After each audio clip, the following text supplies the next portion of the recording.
এক নদীর ধারে ছোট্ট একটি কুঁড়েঘরে বাস করত এক গরিব কিন্তু সৎ কাঠুরিয়া।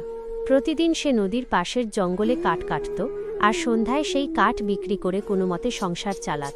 তার জীবনে বিলাসিতা না থাকলেও ছিল সততা আর পরিশ্রমের গর্ব। একদিন কাঠ কাটতে কাটতে তার প্রিয় কুঠারটি হঠাৎ নদীতে পড়ে যায়। নদীর স্রোত ছিল প্রবল। কুঠার হারিয়ে কাঠুরিয়া খুব দুঃখ পেল, কারণ সেটিই ছিল তার রোজগারের একমাত্র উপায়।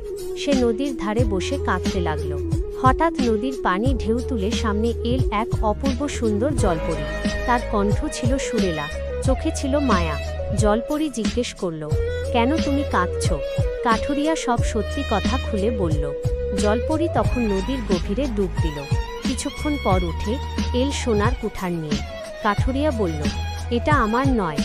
আবার জলপরী ডুব দিয়ে রূপার কুঠার আনল। কাঠুরিয়া সেটিও নিল না। তৃতীয়বার জলপরী তার পুরনো লোহার কুঠারটি নিয়ে এলে কাঠুরিয়া আনন্দে বলল, এটাই আমার। কাঠুরিয়া সততায় খুশি হয়ে জল